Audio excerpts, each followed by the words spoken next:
Jays fans, baseball fans, the 2023 season has come to a close, and I needed a long time to get over this year for the Toronto Blue Jays, because from the moment that game finished against the Minnesota Twins, I checked myself out of the baseball zone. I didn't really watch much of the playoffs, because the entire year was miserable for the Toronto Blue Jays. And that's what we're here to discuss. You guys know, obviously, I do at the end of every season. If you're new to the page, you know I do a season review for the Toronto Blue Jays and a off-season preview. That includes, pending free agents from the Toronto Blue Jays standpoint. I'll ream off some free agents that I think is going to happen. Any minor leaguers I think is going to break out next year. All that stuff we're going to touch on here in the video. It's going to be a fairly long video, but we're here to talk about it, okay? So sit back, relax, get a beverage, and let's enjoy. Well, it's hard to enjoy talking about the 2023 Blue Jays season overall. Expectations were high. A lot of people had the Blue Jays picked as AL East winners, even though we knew the division was going to be tough. And from day one, right till the end of the season, the offense was an issue. And if you told me that at the beginning of the season, Alek Manoah, if you told me at the beginning of the year that Alek Manoah would basically be unplayable and have just an awful year seems to be on the field and off the field. Hopefully that off-field stuff turns around and he has a great year next season, assuming he's still with the Blue Jays by then. But if you told me that was a top 5 Cy Young or top 3 or whatever it was, Cy Young Award winner last season, or finalist, I guess, would be unpitchable this year, and the Blue Jays would still have one of the best rotations in all of baseball, I'd think you're nuts. And I'd also say that the Blue Jays are probably not making the playoffs if Alek Manoah doesn't give you anything. Well, Alek Manoah gave you nothing. And you got bounce-back years from Barrios, bounce-back years from Kikuchi. You got exactly what the doctor ordered, if not even a little bit more than from Chris Bassett. Kevin Gausman was himself, and you did a phenomenal job there. You got Hyunjin Ryu back later on in the season, and he showed he wasn't all there. Let's put it that way. Gave you some good starts, but then near the end, he really struggled in his, I guess, final tenure as a Toronto Blue Jay. And in the end, the inability to get the big hit, it was the talking point all year and through the 2 playoff games that this team played. Pitching staff, whether it was starting pitching or bullpen, was top 5, top 10 in baseball. But offensively, sure, they may have got the hits, but the extra base pop wasn't there, and the ability to get hits with guys in scoring position was a disaster all year. And do we attest that to your best players not being your best players? Let's be honest. If we're going off of OPS, I believe Brandon Belt had the best year for the Blue Jays. Bo might have been second behind him. But Springer put up a career low. A career low in OPS. I think it was like 723 or something like that. And so that's not what you want to see from your aging veteran that you still have for another 2 or 3 more years. Not what you want to see from George Springer. Whereas Vladimir Guerrero Jr., and I'm going to pull up his numbers, put up, other than his rookie season where he hit 262, he had a 264 average today, a 788 OPS. Even in his rookie season, he had an OPS of 3 points better. Strikeouts, the walks were down. He had 67 walks. Only had 58 a year ago, but 86 in that big year for him. 94 RBIs. We all know the ground ball double plays was an absolute problem, and he only had 26 home runs, where he had 32 last season, and obviously the big 48 the year before. Vladdy had one of his worst years. Springer had his worst season. Bo had trouble staying on the field in the latter half of the season, and still put up around what his career averages are. But everybody else, you didn't get much. Offensively, the Toronto Blue Jays were a problem. You got overachievements from Kevin Kiermaier.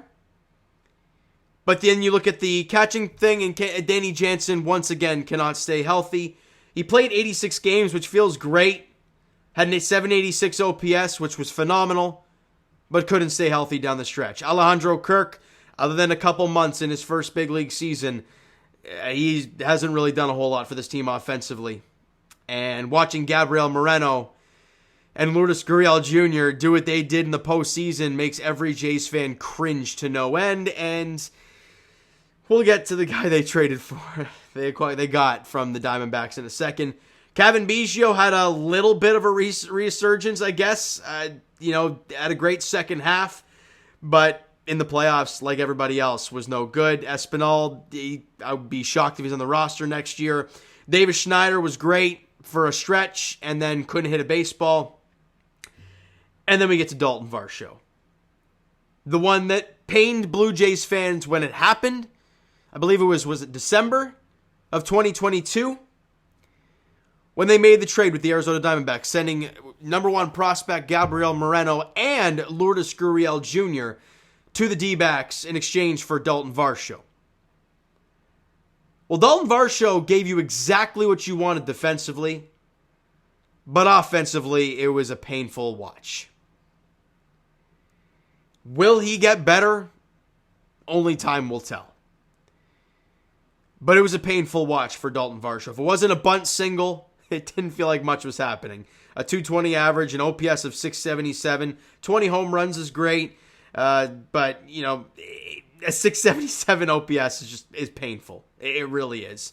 23 doubles, 3 triples, 65 runs scored, 60 RBIs, 135 strikeouts, 45 walks. Again, not a horrific. It wasn't great. And you compare him to what he got traded for, not even close. Now, I initially defended the trade because I thought, well, Gurriel, he's going to be a free agent at the end of the next year, and Arizona doesn't seem to be a team that's contending. Boy, was I wrong. And Gabriel Moreno, he's a prospect, right? But I was still a little wary about it because we saw flashes at the big league level with the Blue Jays, and then he's turned into one of the best catchers in all of baseball in a year. So watching all that occur and watching this team barely scrape their way into a playoff round, I think Bo and Vladdy are now 0-6 in playoff games. They haven't been good in playoff games, and they haven't won a single one. Now we fast forward to the playoffs and talk about those couple games real quick, where the story of the 2023 Blue Jays continued. You got incredible pitching. Sure, Gausman struggled in that first game, but yet again, you couldn't get the big hit. Was it a little bit of unlucky stuff? Sure, it was, but you didn't get the big hit. Then you move ahead to Game 2 and the Barrios fiasco. I haven't talked to you guys Blue Jays-wise since that dreadful day, and I just couldn't. I honestly, I'll be 100% candid with you guys and tell you exactly what happened. I did not watch a single second of the Ross Atkins and Mark Shapiro press conferences. I didn't look because I was so checked out and so out of it. You knew you were going to hear nonsense out of their mouth. And here comes Atkins blaming John Schneider pretty much. And then Mark Shapiro basically saying it wasn't John Schneider. So who the hell is, what's going on here? But anyways, Jose Barrios gets yanked. Jays fans, baseball fans in general are just livid because we're like, analytics are killing this sport. It is. Sure, sometimes they're right, sometimes this and that if they're really skewed, but there was no reason, zero reason to yank Jose Barrios. Now, did they lose the game based on that? No. Your offense still sucked. You couldn't get a hit with guys on base. You had multiple opportunities. You couldn't drive in one. And you lose. You score 1 run in 2 games, and you're done. 164 games of the same nonsense. Season comes to a close. And if you're a hardcore fan and you watch the playoffs, and if you're a Jays fan, you continued to feel pain. Watching the World Series be the Arizona Diamondbacks, who have 2 of your beloved players that we missed oh so dearly and could have used quite a large amount. The right-handed bat with Gurriel and a catcher to be competent offensively and have a run prevention game to him and Gabriel Moreno. But you get neither, and you're watching them go to the World Series and Gabriel Moreno put on a show. And who's on the other side of the World Series? None other than Marcus Semien, former Blue Jay that we all loved that they didn't re-sign. Albeit the ticket was a high ticket, but they didn't re-sign him.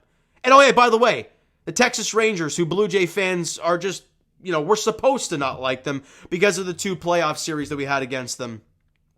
And they go on to win the World Series, their first one in franchise history, so congrats to them for that. So from start to finish, a miserable baseball season for the Toronto Blue Jays. Miserable.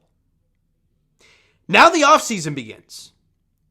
And I saw on Twitter something along the lines of, on Blair and Barker, Ross Atkins is saying something along the line, or Shai DeViti reported that the Blue Jays, they're a little iffy about trading prospects now. And we're like, great, we had to use that last year. How are we going to get better? Well, with that now turns our focus to the offseason preview. And we'll start with the free agents that are from the Toronto Blue Jays and who I think is coming back and who I think is packing their bags or already packed and gone. Hyunjin Ryu, see you later. Matt Chapman, get the bag in New York. See you later. Brandon Belt, probably going to hang him up. Even if he doesn't hang them up, I see you later. As much as he had a great year, and Jays fans, we all know about the OPS all year long. Great stuff from Brandon Belt. That playoff series, the 2 games, my God, he was bad. He was like 0 for 8 with like 5 punch outs, and 2 of the outs that weren't strikeouts were like infield pop-ups or something. It was bad. It was really bad. So I don't see him coming back. Kevin Kiermaier, loved him, really did. Don't see him coming back. Would definitely be open to it, but don't see it happening. Chad Green, the Jays have a club option. And I would be shocked if they did not pick up that club option, which is only, $9 million?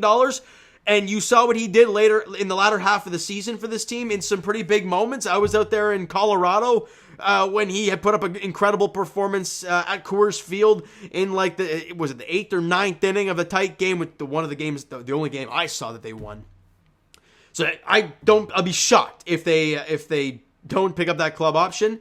Whit Merrifield, he packed his own bags before the season was over. He's gone on a podcast saying how bad it was. He's gone. See you later. And they mutually declined the player option today or something like that. And we're like, yeah, thanks, Tips. We could have read between them. We knew that was coming. And Jordan Hicks, as much as Jays fans love him, I love him, and I would love to have him back. Don't see it happening. It sucks. It really does. I loved the Jays got Jordan Hicks. He's only 27 years old. He's an electric arm. You saw how big he was for this team this year and down the stretch and in the playoffs. Well, did he even pitch in the playoffs? I don't even know. But love to have him back. Don't see it happening. So bottom line, other than the club option for Chad Green, I see everyone else packing their bags and leaving. Which is scary because that leaves a lot of holes. Now that leads me to the free agent market, and look, you guys can do the trade stuff if you want to go down below, but I'm going to rip through the free agency stuff, and I'm not even going to look at pitching stuff, because the rotation is going to be what it is, right? If it ain't Alek Manoah, it's probably going to be Bowden Francis to start the year. Unless Ricky Tiedemann pushes him to it to start the season. And bullpen-wise, it's pretty much set. You probably pick up a couple arms, this and that, but nothing crazy. Offensively, they got to get better. There's no doubt about it. And I'm going to rip through the offensive players. No position specific, just offensive players in general, okay? So, we'll start at the very top, Shohei Ohtani. Yeah, not happening. We can dream, but it's not happening. Javi Baez has an opt-out of $25 million. If he opts out, he's a moron. Joey Votto has a club option of $20 million. Highly doubt they're going to pick up that $20 million option. He'll probably be a free agent. Could be a good Brandon Belt replacement type deal, I guess, if you're looking at that. Jock Peterson, that's an option for the Toronto Blue Jays in the outfield. Yasmani Grandal, probably not. Michael Conforto, that's another one. He has a player option of $18 million, so it wouldn't surprise me if he picks that up. Cody Bellinger, a free agent. Obviously, Jays fans are drooling over that one. Younger player, only 28 years old. He's obviously an unrestricted free agent and all that. Left-handed bat. And, hey, I wouldn't be opposed. I don't know what they're going to do money-wise with it, but would not be opposed. But then again, if Dalton Varsho is going to be playing the corner outfields, is Cody Bellinger going to be playing left field, or what's going to be happening there? So I don't know about that. One guy that I'd love for this team to get is Justin Turner, a veteran third baseman who rakes. You said we do it. What did you do with Boston last year? Can I rip up his stats here real quick for you guys? Let's see if I can find him here. Is he still on the Red Sox roster, or is he gone from that? He is gone from that. Okay, give me 1 second. Let me search up Justin Turner, because he's a guy that I would love this team to pick up. I don't see it happening. So, yeah, 276 average, 23 home runs, 96 RBIs. That's not what I wanted to look at. Baseball Reference. And his numbers from last season had an OPS of 800, 788 the year before, 832, 860. He's a career 829 OPS, and he's still raking. And he's playing third base. You're losing Matt Chapman. Wouldn't be opposed. That's an idea to fire out there. Evan Longoria, he's 38. So there's that. Josh Bell, no thank you. And he actually has a player option for $16.5 million. Brendan Crawford, I think he hung it up, so he's done. Teoscar Hernandez. Oh, that would be something, wouldn't it? Bring Teo back. Big right-handed batter after a really down season this past year. Don't see it happening, though. But who knows? Mark Canha, left field. Again, almost 35 years old. He has a club option of 11.5. He'll probably reject that. And there's Matt Chapman. Jorge Soler, only 31 years old. Big right-handed power bat. Could be an option. DH outfielder. Could be an interesting option there. Rhys Hoskins as a bounce-back candidate. I think he didn't play all year, I don't think, with the injury. So he could be kind of a one-year deal, bounce-back candidate, kind of like a Marcus Semien, albeit different circumstances. So that could be an interesting option there. Michael Brantley, who the Jays have tried to get for years, could be an option. Joey Gallo, no thank you. Randall Grichuk, no thank you. See, now we're getting down a little bit here. Kike Hernandez, no thank you. JD Martinez would be an incredible bat, kind of the Justin Turner mold, where it's a bat that's going to mash. And he was incredible with the Dodgers this past year. Eduardo Escobar at third base could be an option, I guess. Eddie Rosario, we're getting down here a little bit. So Kevin Kiermaier, Brandon Belt's on there, Gio Urshela, Adam Frazier, Adam Rosario, Jesse Winker, CJ Cron, Jurickson Profar, Adam Duvall, Carlos Santana. I'd actually kind of like Carlos Santana around, switch hitting bat, and he can do some damage. Tommy Pham is an interesting one there. Heimer Candelario, that's a guy that the Jays have been linked to, so we'll see what happens there. And then we're getting down into the smaller names as well. And obviously Lourdes Gurriel Jr. is down there as well. So there are options, but there's no big ticket. Other than Shohei Ohtani, but who's going to get a massive contract? Bellinger, probably. But other than those two, there's no real big ticket item. And then we're hearing that on Twitter about Shai Davidi on Blair and Barker, talking about how the Jays are hesitant to give away prospects now. So if you're not going to do crazy in the trade market, and the free agent market ain't the swiftest, how are we going to get better on offense? It's going to be an interesting offseason, Jays fans, but I've just kind of laid everything out there for you, and I want you guys to go nuts, okay? This team is in win-now mode. There's no doubt about it. If that means signing a veteran like a Justin Turner, JD Martinez to a one-year big-money contract, I don't care. Bring a guy in who can mash, because you need it. You can't have Springer, Bo, Vladdy, and then a bunch of misfits.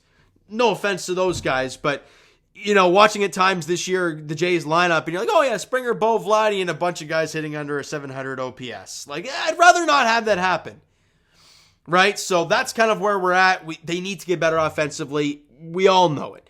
Jays fans know it. The MLB knows it. Ross, Mark know it. Schneider knows it. Everybody knows it. So get it done. And I'll be here throughout the entire offseason breaking this stuff down. Whenever they make moves, whether I like them or not, I'll be here. Okay, so Jays fans, Orioles fans, because shout out to you guys.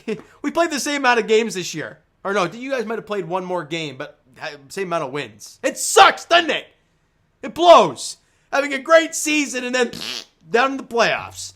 It really sucked for the American League East in general, who didn't win a playoff game after we were bitching and moaning all season long about how the division is so tough. Baseball is a crazy sport, man. It really, really is, all right? So you know what? That is going to do it for this one. If you enjoyed the video and not the season at all, because I didn't. I told you guys at the end of the year, this was one of the most painful years for me to cover of any of the Toronto sports teams, because more often than not, they had a direction. More often than not, when they had a direction, they were good. Whether it's the Raptors winning a championship or being a 50, 60 win team, whether there's the Leafs more or less having great regular seasons all this time. you know what you're going to get from the Blue Jays, the expectations, and the letdown after letdown after letdown almost every single night. It was painful, but hit that like button if you guys enjoyed the video. Hit that subscribe button if you guys not already. Comment down below your thoughts on the video, your thoughts on the upcoming offseason for the Toronto Blue Jays. What do you want them to do? What do you think they're going to do? And, give me some mock trades. Let me all know all that stuff down in the comments below. Twitter, Discord, Instagram, TikTok, all that stuff is down below. So follow up there if you've not done so already, and I'll talk to you guys. All right, so Sunday Raptors edition, 3:30 tip-off in San Antonio against Victor Wembanyama and the Spurs. And as for the Toronto Maple Leafs, they're back in action tomorrow night as they host the Buffalo Sabres at Scotiabank Arena, 7 o'clock puck drop there. And as for the Toronto Blue Jays, as I mentioned, I will be here all offseason breaking it all down. This team has to get better offensively. Period. End quote. Lights out. Jays fans, baseball fans in general, thank you so much for listening and watching. I hope you enjoyed the video and are excited for the offseason, I guess. We'll talk to you guys then.